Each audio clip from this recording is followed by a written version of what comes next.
जय हिंद दोस्तों, मेरा यूट्यूब चैनल में आप लोग का स्वागत है। तो आज एक और चैप्टर हम लोग देखेंगे जो इंडियन कोस्ट गार्ड के लिए मोस्ट इम्पोर्टेंट है। तो चलिए दोस्तों कंप्लीट करते हैं। नंबर 1 क्वेश्चन है, यदि किसी सामान के 2/3 भाग का मूल्य 2200 है तो उसके 3/11 भाग का मूल्य क्या होगा। तो सबसे मान लेते हैं कि वो सामान का मूल्य है 100 रुपया, ठीक है। तब क्या हो जाएगा फॉर्मूला, 2/3 एक्स बराबर मूल्य क्या हो जाएगा 2200 रुपया, यही ना हो जाएगा दोस्तों। तो इसमें x का मान हम लोग निकाल देंगे तो 3 चला जाएगा ऊपर और 2 आ जाएगा नीचे। तो कट के कितना हो जाएगा दोस्तों, 11 11 3 33, यानी 3300 रुपया। अब देखिए क्या बोल रहा है, तो उसी सामान का 3/11 का मूल्य क्या होगा। तो 3/11 मूल्य का भाग कैसे निकालेंगे दोस्तों, तो इसी का क्या निकालना है, तो 3/11, तो 11 3 33, यानी तितरी के 9 यानी 900 रुपया। Number A is the right answer. Number 2, यदि P416, 11 से विभाजित है तो P का न्यूनतम प्राकृतिक मान क्या होगा। तो कहने का मतलब होगा P+1 और माइनस ये आपका हो जाएगा P+1 अब माइनस हो जाएगा 4 + 6 = 0, यही ना फॉर्मूला बैठेगा। तो इसमें P का मान निकाल देंगे तो P का मान हो जाएगा 9। Number D is the right answer. Number 3, 5808 को किस छोटी से छोटी संख्या से गुणा किया जाए कि वह पूर्ण घन बन जाए। तो कहने का मतलब है कि 5808 का क्या करेंगे, तो फैक्टर तोड़ेंगे, और फैक्टर तोड़ने में जिसका जोड़ा नहीं मिलेगा वही हमारी संख्या हो जाएगी। तो इसमें 3 का जोड़ा नहीं मिलेगा तो राइट आंसर हो जाएगा नंबर डी। नंबर 4, कोई धन साधारण ब्याज की दर पर दिया गया है, 5 वर्ष बाद उसका साधारण ब्याज उसके 1/4 के बराबर हो जाता है, तो ब्याज की वार्षिक दर क्या होगी। तो ये ब्याज की वार्षिक दर 1/4 हो जाता है, तो P/4। P का मान निकालना है, छोड़ देते हैं, R का मान निकालना है, छोड़ देते हैं, और T का मान 5 और बट्टा में हो गया 10। ये P से P कट जाएगा तो R बच जाएगा, और R का मान निकालेंगे तो 5% हो जाएगा, तो राइट आंसर हो जाएगा 5%। नंबर 5, एक टीम 45 खेल जीतती है, जो खेले गए खेलों का 60% था, टीम में कितने खेल हैं। मान लेते हैं कि टीम में x खेल है, तो x का 60% जीतती है, तो 60 और बट्टा में 60, और टोटल कितना खेल जीतती है, तो 45 को खेल जीतती है। अब इसी में क्या करेंगे, x का मान निकाल देंगे, तो x का मान क्या हो जाएगा दोस्तों, तो 45 से गुणे में 100 हो जाएगा, और बट्टा में हो जाएगा 65, कटा देंगे तो 75 हो जाएगा राइट आंसर, यानी टोटल 75 को खेलते हैं। Number B is the right answer. ये हम लोग क्या किए हैं दोस्तों, तो हम लोग 5वीं क्लास में पढ़े हैं और 6वीं क्लास में पढ़े हैं, तो इसको तो सॉल्व करने में कोई दिक्कत नहीं होगी। तो इसमें इसका मान हो जाएगा नंबर 10। नंबर 7, 17 परिमाणों का औसत 60 है, तो 17 × 60 कितना हो जाएगा दोस्तों, 17 और × 60 कर देंगे हम, ठीक है। अब बोल रहा है कि प्रथम 9 का परिमाण का औसत इतना है और अंतिम 9 परिमाणों का औसत 65 है, तो 9वें परिमाण कितना है। देखिए इन नॉर्मल तरीका से बन जाएगा। सबसे पहले इसका गुणा करके जो आएगा 17 × 102, ठीक है। और बोल रहा है कि प्रथम 9 का परिमाण 57 है, तो 9 × 57, इसको गुणा करके जो आएगा वो लिखेंगे, और अंतिम 9 तो 9 × 65, ये दोनों को जोड़ देंगे, और जोड़कर जो आएगा उसको इसमें से क्या करेंगे, घटा देंगे, तो हमारा राइट आंसर आ जाएगा 78। नंबर 8, एक व्यक्ति ने कुछ रुपए में 8 क्विंटल चावल खरीदे और एक सप्ताह बाद उसे 3 क्विंटल चावल 10% लाभ पर, 3 क्विंटल चावल बिना किसी लाभ या हानि पर, और 2 क्विंटल 5% हानि पर बेच दिया। इस लेन देन में उसे कितना लाभ हुआ। तो समझ लेते हैं, माना कि 1 क्विंटल चावल का दाम हम लोग मान लेते हैं x, तब इसका समीकरण क्या बनेगा, और टोटल 8 क्विंटल चावल है तो 8x, तो इसका समीकरण क्या बनेगा दोस्तों, तो 3x, 10% का लाभ होता है तो 110 और बट्टा में 100, प्लस दूसर का कंडीशन में 3 क्विंटल बेचता है, और तीसर का कंडीशन में 2 × 5% की हानि होती है, तो 95 और बट्टा में 100, यही ना इसका समीकरण बनेगा। तो इस सब समीकरणों को कर लेंगे तो कितना आ जाएगा, 82x और बट्टा में 10। अब इस फार्मूला पर बटाएंगे दोस्तों, 82x बटा में हो जाएगा 10 और माइनस हो जाएगा 8x। क्रय मूल है आपका 8x और गुणे में हो जाएगा 100। अब इसी को क्या कर देंगे, तो हल कर देंगे तो x से x का मान कट जाएगा और उसके बाद हमारा परसेंटेज आ जाएगा हमारा 2.5%, यानी इनमें से कोई नहीं होगा। ठीक है, 2.5% आएगा परसेंटेज। नंबर 9, दीवार घड़ी मिनट की सुई की लंबाई 9 सेंटीमीटर है, 20 मिनट में मिनट द्वारा घेरे गए क्षेत्र का क्षेत्रफल क्या होगा। तो देखिए 20 मिनट में सबसे पहले उसका डिग्री निकालना है, तो सुई में 360 डिग्री घूमती है और इसका फॉर्मूला होता है पाई आर स्क्वायर। तो पाई का मान 3.14 रखते हैं और आर, तो आर का मान हो जाएगा 9 गुणे 9, 12 तिहाई 36, तितरी के 9। अब इसी को हल कर देंगे तो 84 पॉइंट समथिंग आ जाएगा, 84.78, यानी number A is the right answer. अब इसमें तो कोई दिक्कत नहीं है, sec theta plus tan theta into cot theta, ये तो कट ही जाएगा तो 2 हो जाएगा, और माइनस कॉट स्क्वायर थीटा, तो cosec square theta minus cot square theta बराबर क्या हो जाता है, तो 1 हो जाता है, और प्लस 2 तो टोटल हो जाएगा 3। Number A is the right answer. Number 11, यदि एक सरल रेखा एक्स वाई का मध्य बिंदु जेड है और डब्ल्यू जेड से एक बिंदु इस प्रकार है कि एक्स डब्ल्यू बराबर डब्ल्यू वाई है, तो निम्नलिखित में से कौन सा कथन सही है। नंबर डी सही होगा। व्यंजक इतना का गुणनफल क्या होगा, तो इसको तो हम लोग तोड़ देंगे तो आराम से इसका गुणनफल हम लोग को पता चल जाएगा, इसमें कोई दिक्कत नहीं है। मैं भी इसका राइट आंसर इनमें से कोई होगा ही नहीं, क्योंकि ये दिया ही नहीं। अब इतना का लॉसन निकालना है, तो आराम से हम लोग क्या करेंगे, लॉसन निकाल लेंगे, 432 आ जाएगा। एक किसी कार्य के 3/4 भाग को 12 दिनों में पूरा कर सकता है, तथा उसी कार्य के 1/2 भाग को कितना दिनों में पूरा करेगा। अच्छा ही सवाल, इसमें कोई दिक्कत नहीं। तो देखिए 12 दिनों में कार्य कितना कर रहा है, 3/4, तो मान लेते हैं 12 में 24, 12 36, 12 चौक 48, यानी 3 दिन में कितना काम करेगा, यानी 48 दिन में वो 3 भाग काम करेगा। तो 16 दिन में 1 भाग काम करेगा, तो 16/2 दिन में 1/2 भाग काम करेगा, यानी 1/2 भाग वो काम करेगा, यानी 8 दिन में वो 1/2 भाग काम करेगा, 8 दिन। अब ये तो बना दिया हूँ, बार बार क्या बनाना है। नंबर 16, एक कार किसी दूरी की यात्रा को 10 घंटे में 48 किलोमीटर प्रति घंटा की रफ्तार से चलकर पूरी करती है। यदि उसकी दूरी की यात्रा को 8 घंटे में पूरा करना हो तो कार की रफ्तार कितनी करनी पड़ेगी। बहुत अच्छा सवाल पूछा है कि कार की रफ्तार को हमको कितनी करनी पड़ेगी।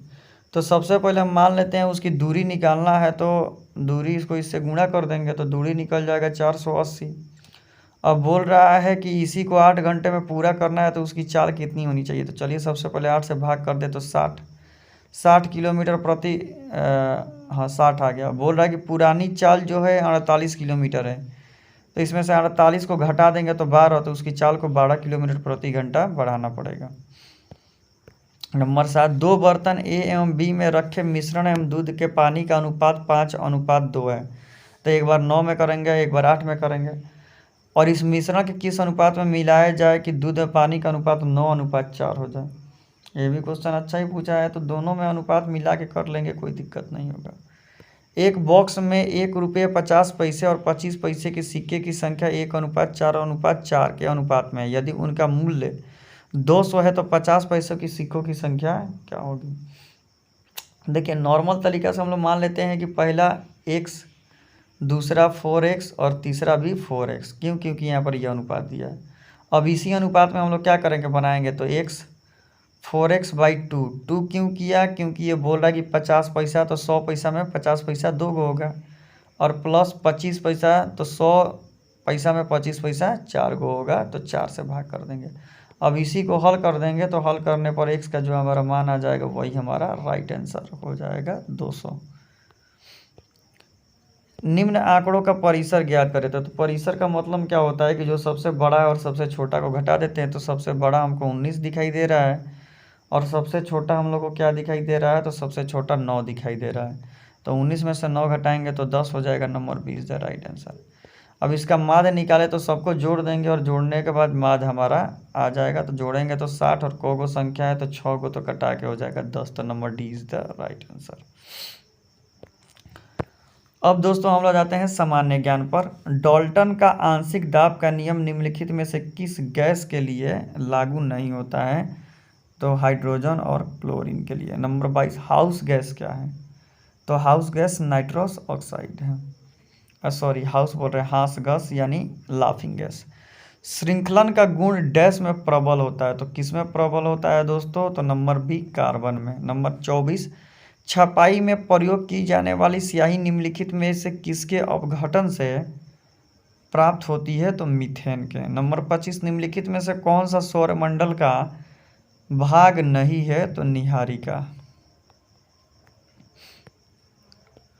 नंबर 26 कार्य का मान हो सकता है। कार्य का मान क्या होता है दोस्तों? तो कार्य का मान सभी धनात्मक ऋणात्मक शून्य सभी हो सकता है। नंबर 27 एक शैल में विस्फोट के बाद अनेक टुकड़े विभिन्न दिशाओं में गति करते हैं, इस दिशा में किसका संरक्षण होगा? माने कौन सा संरक्षण होगा? तो संवेग। नंबर 28 अर्धवायु में ध्वनि का वेग शुष्क वायु की तुलना में अधिक होता है क्योंकि आर्द्र वायु में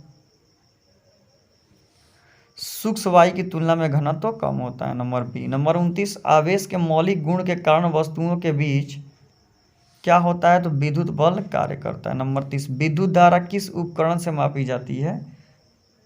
तो नंबर बी एमीटर से। नंबर 31 करेक्ट प्रीपोजिशन इसमें क्या करना है? तो फिलअप करना है। India is committed to a policy of peaceful existence, to हो जाएगा। ईरर बताना है। All the problems are been, ये क्या ऑल द प्रॉब्लम्स कैसे हो गया? तो number A is the wrong. Active voice से पैसिव वॉइस में बदलना है। Some people early believe that the astronomers cause the eclipse. Active voice से पैसिव वॉइस में इसको कन्वर्ट करना। Number B some people early believe that the eclipse was caused by the astronomers. 34 change the giving sentence into the indirect speech. He said I will teach mathematics online tomorrow. तो इसको क्या करना है? Active में change करना है। तो number ए ही हो जाएगा। He said the would teach mathematics online the following days. Number 35 correct meaningful इसमें क्या करना है? तो फिलअप करना है। We have been bathing in the river when it's was raining. Number A हो जाएगा। इसमें करेक्ट पंचुएशन जो है उसको क्या करना है? तो चूज करना है। तो नंबर सी हो जाएगा। Where do you want to go asked Nita. Number 37 complete the sentence with the appropriate phrasal verbs. The thief made away with the ornaments. Number C हो जाएगा। Number 38 choose the most opposite, इसमें एंटो यानी opposite word बताना है। फ्लेक्टियस, इसका opposite word क्या हो जाएगा दोस्तों? तो नंबर डी इनोसेंट। इसका सिनोनिम बताना है कॉम्प्रिहेंड। सिनोनिम क्या हो जाएगा? अंडरस्टैंड। नंबर 40 में जो अंडरलाइन है उसका आइटम फ्रेज बताना है। Tipped on advance. Number C हो जाएगा। Give advance information. Number 41 choose the most suitable adjective from the giving alternative. Josh is the tallest person in is this family. Number 42 choose the most suitable preposition, इसमें क्या करना है? तो correct preposition को fill up करना है। As a result of his hard work the achieve the target. Number B हो जाएगा। Number 43 choose the correct pronoun, इसमें करेक्ट प्रोनाउन क्या होगा उसको क्या करना है? तो फिलअप करना है। I asked two people the away to the station but neither of them knew. Number D हो जाएगा। Number 44 fill in the blanks with most suitable word. You have all come well prepared. I expert away to pass his exam. ठीक है, number B हो जाएगा। Number 45 one substitute बताना है। A person pretend to have more knowledge than he really has. Number D हो जाएगा Charles Trent.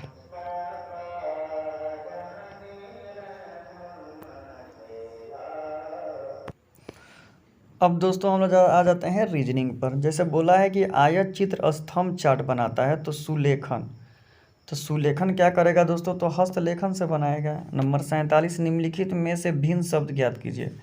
जंगल, one, अरण्य, पशु। देखिए जंगल का भी मतलब जंगल ही होता है, वन का मतलब भी जंगल होता है, अरण्य का मतलब भी जंगल होता है, लेकिन पशु का मतलब जानवर होता है, तो ये अलग हुआ। नंबर 48, दी गई श्रृंखला में लुप्त पद छांटिए। इनमें से लुप्त पद को क्या करना है, छांटना है। तो देखिए एगो बढ़ाया, इधर से भी एगो बढ़ाया, इधर से भी एगो बढ़ाया, तो इधर से भी क्या करेगा, तो एगो बढ़ाएगा, तो यहाँ पर 20 हो जाएगा। Number C is the right answer. Number 49, 8:50 से 20 मिनट पहले बैठक स्थल पर पहुंचे हुए सतीश को यह मालूम हुआ कि वह 40 मिनट देर से आने वाले व्यक्ति से 30 मिनट पहले आ गया है। तो बताइए कि बैठक स्थल का निर्धारित समय क्या था। बहुत ही घुमा के क्वेश्चन पूछा है, ठीक है। टाइमिंग क्या है, तो 8:50 और 20 मिनट पहले आ गया, तो 8:30, ठीक है, ये हो गया। अब ये जो 8:30 है वो बैठक स्थल पर जो आदमी 30 मिनट लेट आने वाला था, तो उसमें क्या करेंगे, तो 30 मिनट जोड़ देंगे, तो 30 मिनट 60 मिनट, यानी टोटल 9 बज गया। अब 9 बजे हो गया, लेकिन वो 40 मिनट पहले आएगा, तो 40 इसमें से क्या कर देंगे, घटा देंगे, तो क्या हो जाएगा 8:20। Right answer 8:20। Number A. 50, Ravi के पिता का पुत्र रोहित है, जिसका एक बुआ लक्ष्मी है, जिनके पति रवि के ससुर मोहन है। मोहन का रवि से क्या संबंध होगा, तो वो उसका दादा होगा। नंबर 51, एक सर्वेक्षण में सर्वेक्षित लोगों में से 70% के पास कार थी और 75% के पास टीवी था। यदि 55% के पास कार और टेलीविज़न दोनों थे, तो सर्वेक्षित लोगों में से कितने परसेंट के पास कार या टेलीविज़न में से कोई भी चीज़ नहीं था, यानी कार भी नहीं होना चाहिए और टेलीविज़न भी नहीं होना चाहिए, तो ये 10% ही आएगा नंबर। सेनोजियम इसको आप करेंगे 52 में। नंबर 53 बोल रहा है, नीचे एक पासे की दो स्थितियां दी गई हैं, जब एक की संख्या नीचे हो तो ऊपर की संख्या क्या होगी। जब एक नीचे रहेगा तो ऊपर क्या आएगा, बहुत ही क्वेश्चन अच्छा है, तो ऊपर 4 आएगा।